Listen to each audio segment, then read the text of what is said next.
Hello and welcome back to Decoding Ancient Wisdom for the Modern Mind. And today we're going to go through 4 essential steps that you need to go through to manifest. Like most, you've probably tried a load of things and you've done them half-heartedly, or you don't fully believe in them, or for some reason they haven't worked for you. And that's probably why you're here right today. And so we're going to go through these ancient mysteries and ideas that have as much relevance today as they've always had. So stick with us and we're going to get right into it right now. Before we jump into it, we have to go through some foundational knowledge and understanding of what we're talking about, because manifestation can sound a little bit airy-fairy, but really it's rooted in metaphysical science and a really deep understanding that goes back thousands and thousands of years. So what is it? It is rooted in alchemy. There is no manifestation without alchemy. And what is alchemy? Alchemy comes from alchemia, which is an old word that is related to Egypt, and it is the precursor to our chemistry, alchemia. And you've probably heard of turning lead to gold, but ultimately that is such a minuscule understanding of what it is. And if you get lost by a few people that were trying to change that, we lose the ultimate meaning, which is the ability to change the state of anything. And really what they were focused on is changing the mental to affect what happens here in the physical world, changing our thoughts so that we can then change how we feel and manifest these things really in reality. And so that is the core of it, is changing the state of something. Here's an everyday example of alchemy. Imagine you're trying to make a cup of tea. What do? You get the water, which is the container, and in alchemy it would be awareness. So anything you bring into your awareness is the container. And in this example, you're going to put a tea bag and then you're going to put hot water. After a few minutes, that water is going to have changed into tea. And you're not going to be able to turn that back into water, are you? It just doesn't work that way. It has changed state. And let's imagine if you come back in an hour later or sometime later and you go through the exact same process and you make another cup of tea.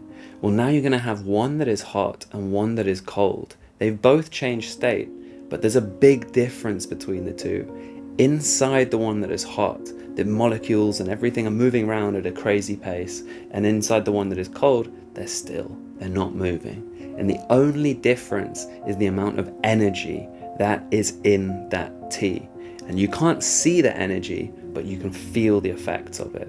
So everything that we're talking about is understanding the unseen world and how you can influence that to bring about changes in reality. And that is manifestation. So now we have that baseline understanding of what manifestation is, the foundational aspects of it.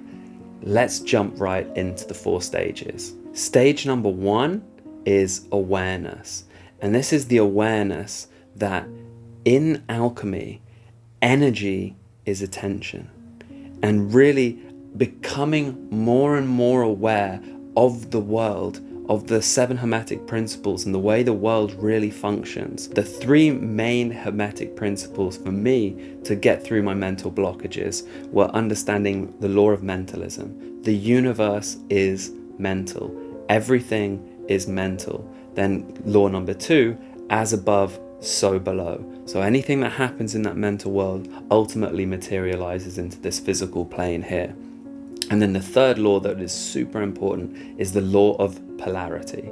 Understanding that everything is the flip side of the same coin. Love and hate, as people have on their hands, they're the same thing. Or fascism and communism ultimately become the same autocratic mess. It's the same energy. Okay, so understanding the world is mental. Understanding that what changes in the mental world happens down below, and then finally that you have the ability to change the polarity of that single energy. So awareness to these things and these concepts is foundational. But first, for the deeper awareness that you need to achieve, you need to quieten your mind. An unharmonious mind with 1,000 things jumping through it, thinking like an alchemist. Attention is energy. And so you can't focus your energy on the mental pictures and the things that you want if you have 1,000 things running around. So quieten the mind. And once you've quietened the mind, you can open up your heart. And I always say, open your heart to all, but be swayed by none. You know, ultimately, wisdom comes in strange shapes and sizes. So be prepared to listen to people and listen to ideas that you didn't previously listen to, but be swayed by none. Trust your intuition. Trust a foundation in your feeling, in your deeper being.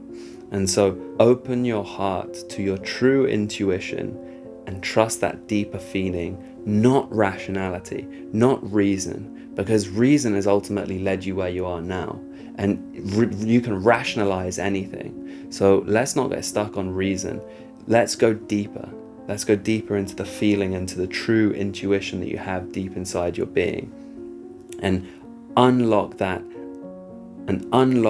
awareness and that ability to live on your own authority and shape and understand the world on your own authority. Moving on to number 2, we have acceptance. Now, we have to accept these things, and they have to go deep into our brain. We have to let them wash over us if we're really going to do anything about it. If you half-heartedly believe in something, you don't really do it, and you don't align those planes, and as above, so below, then you're not going to make any difference in this world. And the key thing to raising your awareness, for me, or my journey, was understanding polarity, understanding that the love and the hate are ultimately the same thing, as we mentioned before. And you can raise your awareness, because if you understand what you're experiencing, maybe you've got a bit of fear or hesitation. Well, the flip side of that is courage. So whatever it is that you've got fear on, you then have the ability to focus on that, bring it into your attention, and change that fear into courage, and then more align yourself with that courage. And that's the changing of the tea, or that's the changing of the water into the tea, the state change. And then you can go out there and live with courage. And another key aspect of this is be okay with and be okay without. So as within, as without. So start being okay. You don't need things. That's creating a separation between you and the event. Just accept the way that you are right now. Accept that everything is okay. Find that place of peace and move from there. Be prepared. Be prepared to let old identities and old versions of you die, like the phoenix, and then rise from the ashes, or like the snake, shedding its skin, changing its identity for the ability to carry on living and flourishing in the world. Now, life is paradoxical. An example of that is you can't get love without being love.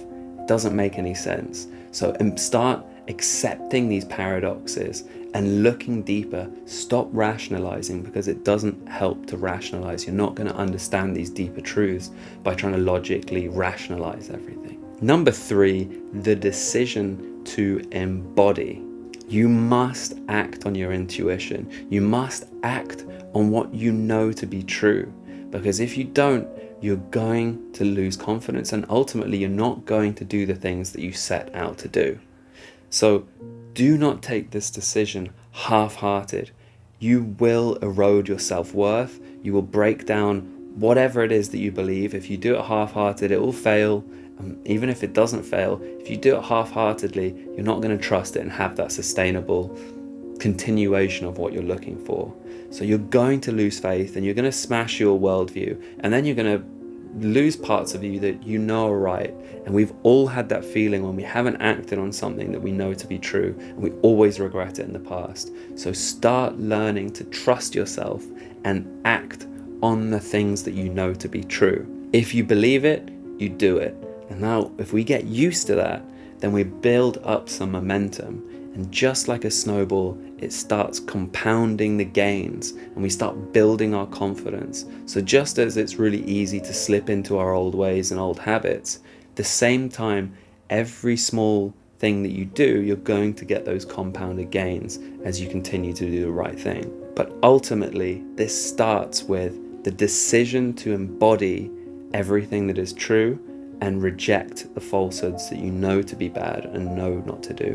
Build up that confidence in yourself and really make that decision to change and live with virtue and do what you know to be right. These are the key things that you must go through to start manifesting. Stage number 4, we have conviction. Ultimately, your level of conviction determines your success. If you had true conviction, you could manifest things instantly and you could change your internal state instantly and the world will follow you.